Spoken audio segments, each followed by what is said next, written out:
ஐந்து கரத்தனை ஆனை முகத்தனை இந்தின் இளம்பிறை போலும் எயிற்றனை நந்தி மகந்தனை ஞான கொழுந்தினை குந்தியில் வைத்து அடி போற்றுகின்றேனே.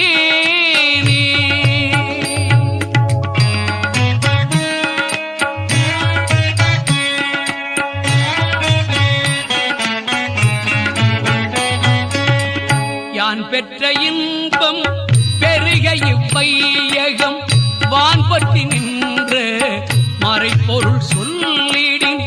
யான் பெற்ற இன்பம் பெருக இவ்வையகம் வான்பற்றி நின்ற மறைப்பொருள் சொல்லிடின்.